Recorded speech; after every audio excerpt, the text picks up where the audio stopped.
Bismillahirrahmanirrahim. Alhamdulillahi Rabbil Alamin. Wassalatu wassalamu ala syarfil anbiya'i wal mursalin. Nabiyina Muhammadin wa ala alihi wa sahbihi ajma'in. Assalamualaikum warahmatullahi wabarakatuh. So in Aqeedah insyaAllah, at chapter 11 na tayo ng Kitab at-Tawhid. Babu la yudbahu lillahi bimakanin Babu la yadbahu lillahi bimakanin yudbahu fihi ligayrillah. Kabanata na hindi marapat magkatay para kay Allah sa anumang lugar na nagkakatay ang mga tao rito sa iba paliban kay Allah. Para sa iba paliban kay Allah. Ibig sabihin, kapag ang isang lugar ay isang nusub, na dito nagkakatay ang mga tao ng kanilang mga kataying hayop para sa kanilang mga Diyos-Diyosan, hindi ka pwedeng magkatay ng hayop na para kay Allah. Yung nga yung udhiya, kurban, hindi ka pwedeng magkatay ng hayop doon. Magkatay ka sa ibang lugar. At sinasabi nga rito, arada saddul wasail al-mawsula ila syirkil akbar. Nang tinukoy dito ni Sheikh rahimahullah ang pagputol sa kaparaanan na nagagawa ang syirkul akbar, na ibig sabihin wala tayong kinalaman sa ginagawa nilang syirkun akbar na pagkatay para sa iba paliban kay Allah.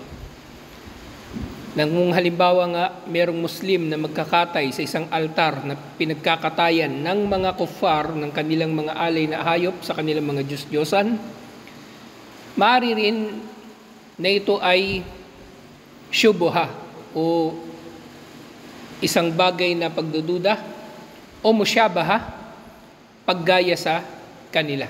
At maaari nga akalain din ng mga tao na ang Muslim na nagkakatay doon ay nagkakatay ng kanyang kataying hayop, nagkatay ng kanyang kambing para sa mga Diyos-Diyosan na yun. At marapat nga na malayo ang mga Muslim, hindi lang sa shirk, kundi sa mga gumagawa ng shirk at sa mga kaparaanan ng shirk.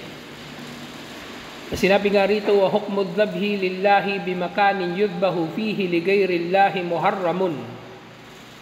Ang hukom sa pagkakatay, kahit ito ay para pa kay Allah, pero ito naman ay sa lugar na pinagkakatayan ng mga hayop na iniaalay sa iba paliban kay Allah, ito ay haram. Lima fihi min musyabahatil musyrikin.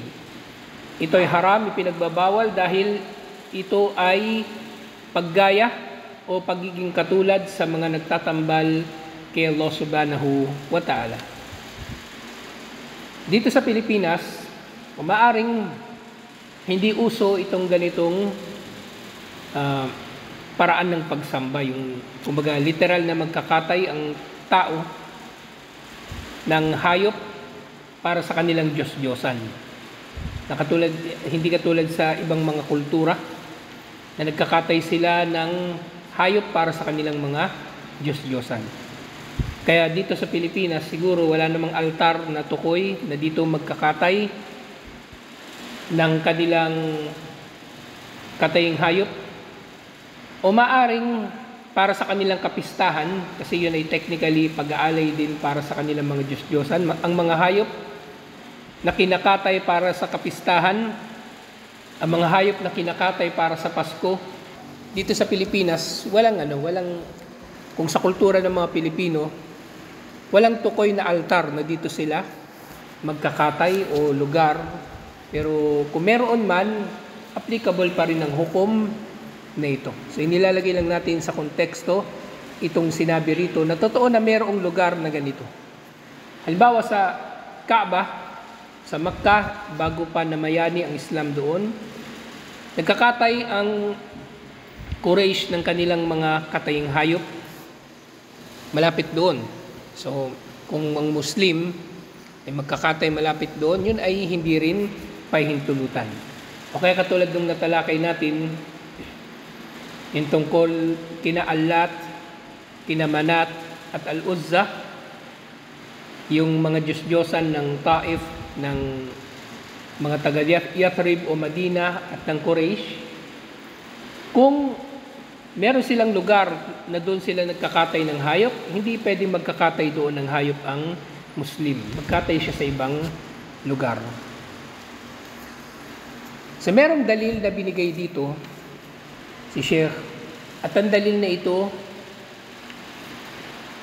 ay ang dalil din doon sa tinatawag na Masjid Dirar. Ito'y masjid na itinayo ng mga munafikin upang gawing kompetensya o karibal ng masjid ng mga Muslim sa Madina, at lalong-lalo na yung Masjid Quba na pinakamalapit ito doon.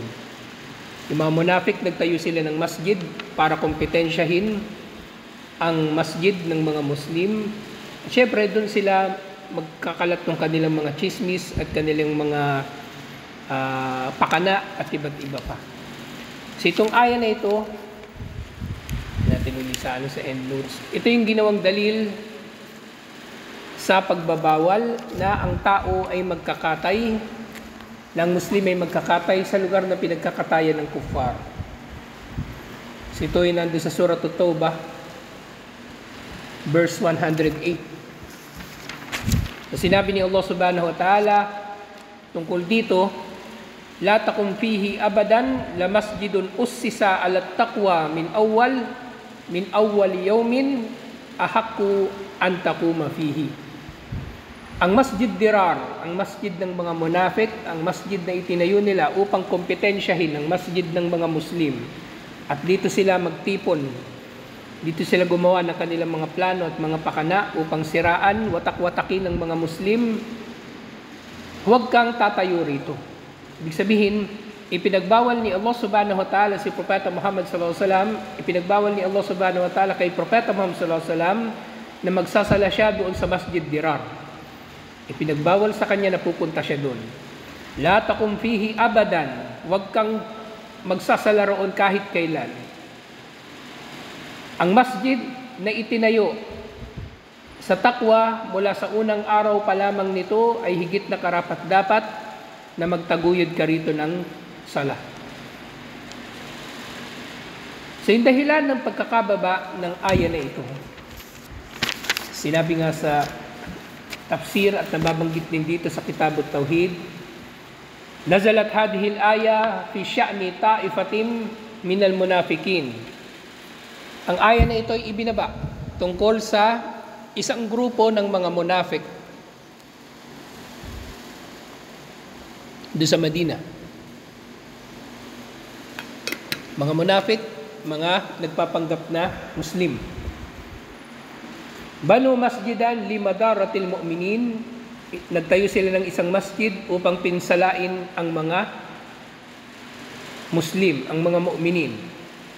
At specifically, ahlu Masjid Quba, ang mga Muslim na nagsasala doon sa Masjid Quba, na actually, ito yung kauna-unahang masjid na naitayo sa Madina bago pa naitayo yung Masjid An-Nabawi. At ang Masjid Quba ang pinakamalapit doon sa tinatawag nga na Masjid Dirar. Nang layunin nga nila, limadaratil mu'minin wa tafriqu bainahum. At ang pagwawatak-watak sa kanila. Liyakuna malja'an lil kuffari, upang liyakunu malja'an lil kafara, upang ito ay magiging himpilan, magiging headquarters, magiging tambayan ng mga hindi mananampalataya. Wa za'amu annahum banuhu lid-du'afa'i wal muslimin wal masakin. At sila ay nag-aangkin na itinayo nilang masjid daw na yon, na pinangalanan nga ni Propeta Muhammad sallallahu alaihi wasallam bilang Masjid Dirar, na itinayo raw ito para sa mahihina, para sa mahihirap.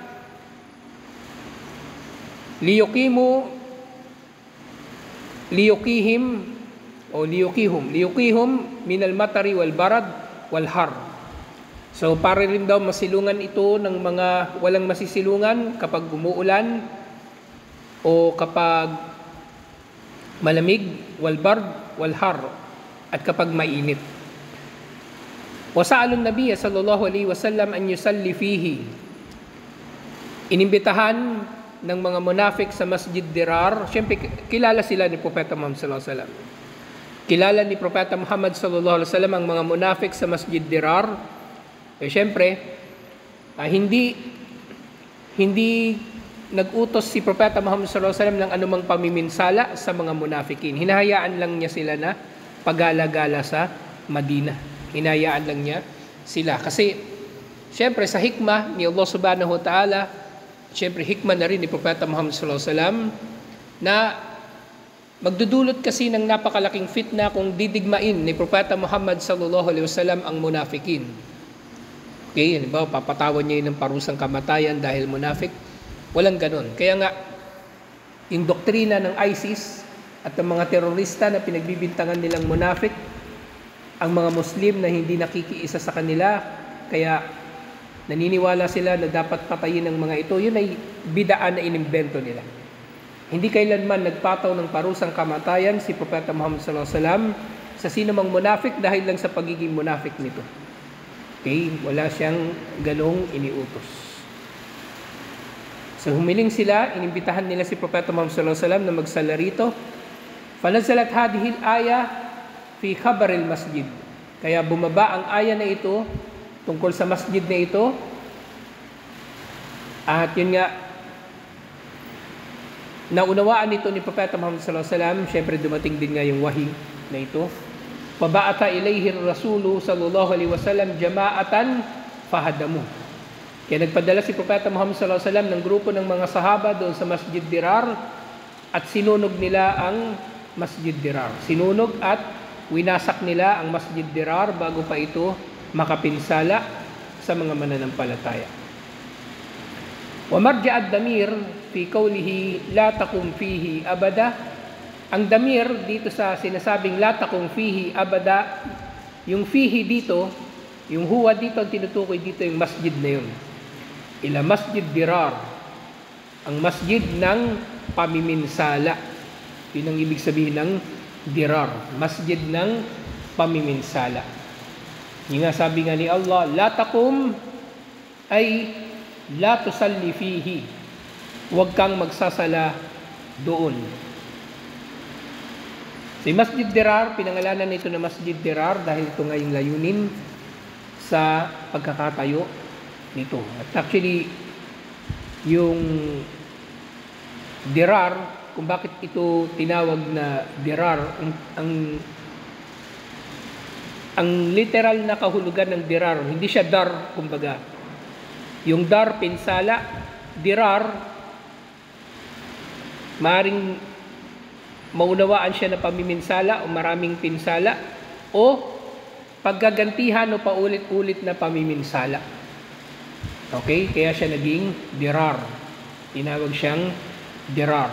Na kung natuloy ang plano ng mga munafik ng pagkakaroon ng ganitong masjid, sa pipinsalain nila ang mga Muslim, lalong-lalo na yung malapit na masjid sa kanila, ang Masjid Quba, na doon sila magdudulot ng fitna o kaguluhan sa mga Muslim. At naging totoo nga ito, na bagaman nawala ang Masjid Dirar, ang pinsala ng mga munafikin ay nagpapatuloy hanggang sa panahon ni Uthman bin Affan radhiyallahu anhu, nang nagpapatay nga sa kanya ay grupo ng mga tao na pinamumunuan ng mga Khawarij, at kabilang sa kanila syempre si Abdullah bin Saba na founder ng mga Shia, at iba pang mga munafik na, kumbaga, bukod sa mga munafik na nasa panig ni Abdullah bin Saba, mga munafik naman nakabilang sa mga Khawarij.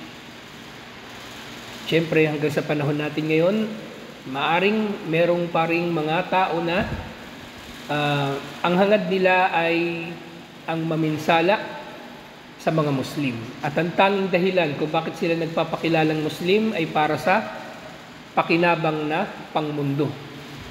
Pakinabang na pangmundo. Iba-iba. Maaring pera, maaring kasikatan, yun, inaangkin nila ang kanilang pagiging Muslim, pero makikita ninyo ang marami sa kanilang ginagawa ay pamiminsala sa mga Muslim. Kaya nga, ang Muslim ay dapat matalino, hindi tatanga-tanga. Kasi kung masyado kang naive o gullible, masyado kang kumbaga madaling mabilog ang ulo, masyado kang emosyonal, madali kang madala sa drama, wala, paglalaroan ka lang ng mga taong ito. Paglalaroan ka lang ng mga taong ito. At mauhusay sila. Mauhusay ang mga munafik na ito. At meron ang hadith na hindi pwede na yung Muslim ay magbibintang sa sino man na siya ay munafik. Hindi pwede. Sabihin ng kambal, bakit ikaw? So, bawal yun. Pero, ako, meron akong suspetya kung sino yung munafik at paninindigan ko talaga kung, kumbaga, kung ano yung magiging trato ko sa kanya. Hanggang sukdo lang sabihin ko sa kanya na munafik siya. Bakit gagawin ko naman yun? Kasi nga, nasa posisyon ako para magsalita ng ganun. Okay? Nasa posisyon ako para sa magsalita ng ganun. Eh, kung ano, wala naman, hindi ko rin gagawin yun. Okay? Ibig sabihin, dito bilang imam, nasa posisyon ako na manindigan sa mga bagay-bagay. Hindi ako papabilog lang ng ulo o papaapi. Kumbaga. Ngayon, kung wala ako sa posisyon na to, hindi ko rin naman gagawin to. Okay? Kasi sa lipunan ng mga Muslim, mainam na maintindihan nyo ito, na may kanya-kanya nga na may kanya-kanyang kumbaga makam o posisyon yung mga tao. So kumilos ka ayon sa kung ano ang posisyon mo. So bilang imam, so ako kailangan ko na manindigan sa maraming mga bagay. At kung nakikita kong mali, kailangan ko sabihin mali. Kung nakikita ko yung ginagawa niya, katangian niya ng munafik, sabihin ko munafik. Ganun lang. Pero kung kayo, yun nga, sa pangkalahatan, yun nga, sinasabi ko rito, mas mainam na wag na kayo magsalita ng ganun. Huwag niyo akong gagayahin. Okay? May mga ginagawa ko dahil nasa posisyon ako na gawin yun, pero kung wala ako sa posisyon na yun, hindi ko rin gagawin. Okay? Ngayon, paano halimbawa kung meron kang suspetya ng isang tao ay munafik? Pwede naman, di ba? Nagsususpetya ka. Pwede ka magsuspetya. Para rin mapangalagaan mo ang sarili mo laban sa kanyang mga pakana. Para mapangalagaan mo, hindi lang sarili mo, pati yung mga tao na kailangan mong pangalagaan. Yung pamilya mo, yung jamaa ng mga Muslim, no? Pwedeng maghinala. Hindi yun kumbaga bawal. Pwedeng maghinala. Pero marapat na kumilos ka ng marapat o tama ayon sa paghihinala. Hindi yung pwede na dahil naghihinala ka na munafik yung tao na yun, dadayain mo rin siya o magiging hindi ka na makatarungan sa kanya o kaya gigipitin mo siya. Hindi rin naman. Okay? So yung tao, kasi kanya-kanya tayo ng ng pag-unawa sa mga bagay-bagay.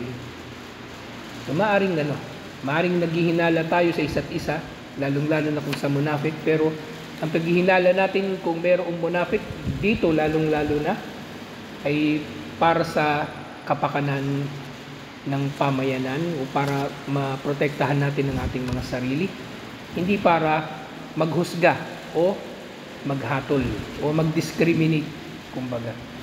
So pwede kang manghinala, pwede kang maghinala, inshallah, para mapangalagaan mo ang sarili mo. Pero siguro tatanong nyo na naman, paano yan? Masamang paghihinala yan sa kapwa.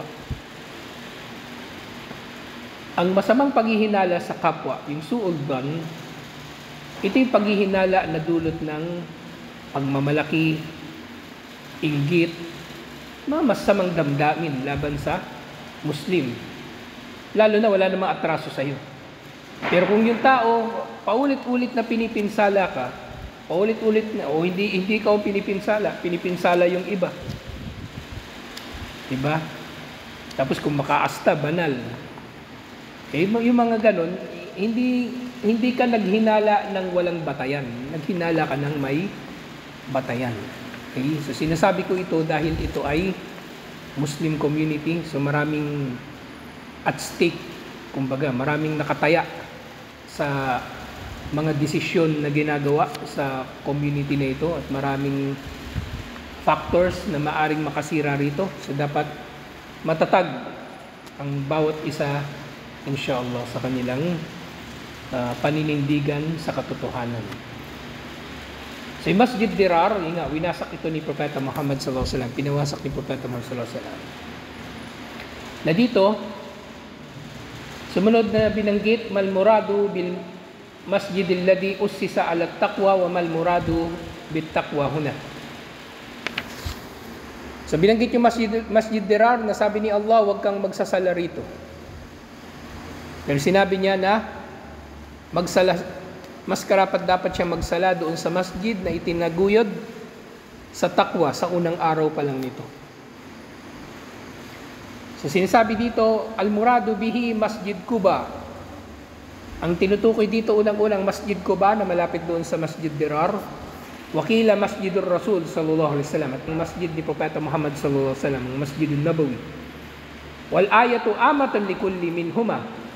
Pero maaring ang aya na ito ay tumukoy sa either ang Masjid Quba or ang Masjidun Nabawi.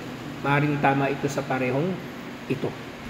Wal muradu bit taqwa huna ta'atullahi wa rasuli.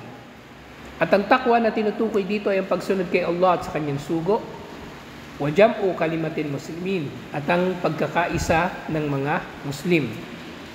So yung masjid na itinayo upang sundin ng tao si Allah at ang kanyang sugo at ang magkaisa ang mga Muslim ay mas karapat dapat na pagsalahan ni Propeta Muhammad sallallahu alaihi wasallam kaysa sa masjid na itinayo upang pinsalain ang mga Muslim. Sumunod sinabi, ma munasabatu hadhil ayah. Ano ang kinalaman ng aya na ito? Na la takum fihi abada. Anong kinalaman ng aya na ito sa chapter? Kasi chapter tungkol sa pagkatay.